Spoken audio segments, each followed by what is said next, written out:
छोटे से गांव मधुपुर में रामनिवास अपने परिवार के साथ एक साधारण और खुशहाल जीवन बिता रहा था। रामनिवास गांव का एक प्रतिष्ठित किसान था, जिसने अपनी मेहनत से अपना घर बसाया था। उसकी पत्नी जानकी देवी एक सुलझी हुई और धार्मिक महिला थी। दोनों के 2 बच्चे थे और गांव में सभी उन्हें सम्मान की नजरों से देखते थे। रामनिवास के करीबी दोस्त सुरेश भी उसी गांव में रहते थे। सुरेश और उसकी पत्नी सुनीता का परिवार भी रामनिवास के परिवार से बहुत घनिष्ठ था। सुरेश अक्सर रामनिवास के घर आया जाया करता था और दोनों परिवारों के बीच गहरी दोस्ती थी। दोनों परिवारों के बीच इतना अच्छा तालमेल था कि लोग उन्हें एक दूसरे का सच्चा साथी मानते थे। समय के साथ सुरेश और सुनीता के बीच कुछ तनाव होने लगा। सुरेश का व्यापार सही से नहीं चल रहा था और इसके कारण वह घर में अधिक समय बिताने लगा। सुरेश का यह असफलता का दौर उसे मानसिक और भावनात्मक रूप से कमजोर कर रहा था। दूसरी ओर सुनीता का जीवन इससे प्रभावित हो रहा था और वह अपने पति के प्रति उपेक्षित महसूस करने लगी थी। इस बीच रामनिवास और सुनीता के बीच एक अनकहा आकर्षण पैदा हो गया। सुनीता की खूबसूरती और उसके अकेलेपन ने रामनिवास को उसकी ओर खींच लिया। यह आकर्षण धीरे धीरे अवैध संबंधों की ओर बढ़ने लगा। सुनीता अक्सर जानकी के साथ समय बिताने रामनिवास के घर आया करती थी। एक दिन जब जानकी किसी धार्मिक कार्यक्रम में बाहर गई हुई थी, रामनिवास और सुनीता अकेले घर में रह गए। उसी दिन उनके बीच पहली बार गहरी बातें हुई और दोनों ने एक दूसरे के प्रति अपनी भावनाओं को महसूस किया।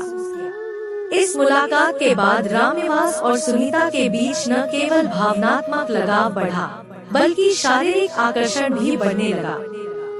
दोनों ने महसूस किया कि उनके जीवन में एक नया अध्याय खुल चुका है, जो समाज और उनके परिवारों के लिए स्वीकार्य नहीं था।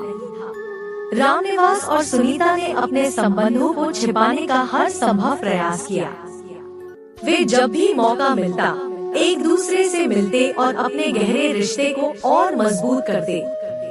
लेकिन गांव में लोग जल्दी से बातें फैलने लगती हैं और धीरे धीरे लोगों को उनके बीच कुछ असामान्य नजर आने लगा। गांव के कुछ लोग सुरेश को यह बात बताने की कोशिश करते थे, लेकिन सुरेश अपनी पत्नी और दोस्त पर पूरी तरह से विश्वास करता था। उसने इन अफवाहों पर ध्यान नहीं दिया। समय के साथ जानकी को भी अपने पति के व्यवहार में बदलाव नजर आने लगा। वह अब रामनिवास से पहले जैसी बात नहीं कर पा रही थी और उसे लगा कि रामनिवास उससे कुछ छिपा रहा है। जानकी ने धीरे धीरे अपने पति की हरकतों पर ध्यान देना शुरू किया, लेकिन उसे कोई ठोस सबूत नहीं मिला। उसका मन अशांत रहने लगा और वह अपनी सहेलियों से इस बारे में बातें करने लगी। जानकी का संदेह उसे अंदर ही अंदर खा रहा था, लेकिन वह अभी भी अपने परिवार को बचाने की कोशिश कर रही थी। एक दिन सुरेश गांव के एक छोटे मेले में गया था, जहां उसने अपने कुछ दोस्तों से बात की। वहां उसे रामनिवास और सुनीता के बीच चल रहे अवैध संबंधों की बात सुनने को मिली। पहले तो सुरेश को यकीन नहीं हुआ, लेकिन जब उसने ध्यान से सब कुछ सोचा, तो उसके मन में संदेह गहरा होने लगा। उसने खुद ही सच जानने की ठानी और एक दिन उसने अपने दोस्त को पीछा किया। वह चौंक गया जब उसने सुनीता और रामनिवास को एकांत में साथ देखा। यह उसके लिए जीवन का सबसे बड़ा झटका था। सुरेश के मन में आक्रोश भरा हुआ था। उसने सोचा कि वह इस मामले को पंचायत में उठाएगा ताकि पूरे गांव को इस धोखे के बारे में पता चल सके। उसने अपनी पत्नी सुनीता से इस बारे में खुलकर बात की और उसे तलाक देने की धमकी दी। गांव में धीरे धीरे यह खबर फैल गई कि रामनिवास और सुनीता के बीच अवैध संबंध थे। पंचायत ने दोनों परिवारों को बुलाया और गांव वालों के सामने उनकी इस गुनाह पर चर्चा की। पंचायत में रामनिवास और सुनीता से उनके रिश्ते के बारे में पूछा गया। दोनों ने शुरू में इस बात से इनकार किया, लेकिन जब सबूतों और गवाहों को पेश किया गया तो उन्हें सच बताना पड़ा। दोनों ने स्वीकार किया कि उनके बीच संबंध थे। पंचायत ने रामनिवास और सुनीता को दोषी ठहराया और उन्हें गांव से बाहर निकालने का फैसला किया। गांव के सभी लोगों ने मिलकर इस फैसले का समर्थन किया और दोनों को समाज से बहिष्कृत कर दिया गया। रामनिवास और सुनीता का यह अवैध संबंध न केवल उनके जीवन को बर्बाद कर चुका था, बल्कि उनके परिवारों को भी बिखेर दिया था। जानकी ने रामनिवास को छोड़ दिया और अपने बच्चों के साथ अलग रहने का फैसला किया। सुरेश ने सुनीता से तलाक ले लिया और गांव छोड़कर चला गया। इस घटना ने दोनों परिवारों को तबाह कर दिया। रामनिवास और सुनीता को अपने किए पर पछतावा हुआ, लेकिन अब कुछ भी ठीक नहीं हो सकता था।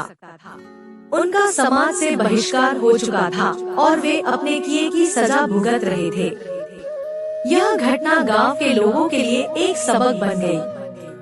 अवैध संबंधों के कारण जो नुकसान हुआ, उससे लोगों ने सीखा कि रिश्तों में ईमानदारी और भरोसा सबसे महत्वपूर्ण होते हैं। जब हम अपने निजी इच्छाओं को रिश्तों से ऊपर रखते हैं, तो इसका परिणाम केवल दुख और बर्बादी होती है। यह कहानी हमें यह सिखाती है कि अवैध संबंध न केवल व्यक्तिगत जीवन को बर्बाद करते हैं, बल्कि पूरे परिवार और समाज को भी प्रभावित करते हैं। तो साथियों, इस कहानी का सुनाना मेरा मकसद किसी को गलत संदेश देना नहीं है, बल्कि आपको सहचित करना और आपको जागरूक करना है। तो साथियों, अब हम चलते हैं कहानी के दूसरी ओर चलते हैं। तो कहानी की शुरुआत बिहार के एक छोटे से गांव खुशियारी से होती है। गांव का माहौल सरल, शांत और समृद्ध था। यहाँ के लोग एक दूसरे को जानते थे और अधिकांश परिवार खेती पर निर्भर थे। गांव के प्रतिष्ठित किसान, जिनके पास कई एकड़ जमीन थी, उनका जीवन बहुत ही व्यवस्थित था और उनकी पत्नी सविता बहुत ही सुलझी हुई महिला थी। रघुवीर का करीबी दोस्त, जो एक व्यापारी था, वह गांव से अक्सर शहर जाया करता था और उसका एक बड़ा कारोबार था। राजन की पत्नी, जो सुंदर और आत्मविश्वासी महिला थी, उसका व्यक्तित्व बहुत आकर्षक था, लेकिन उसके जीवन में कुछ अनकहे खालीपन थे।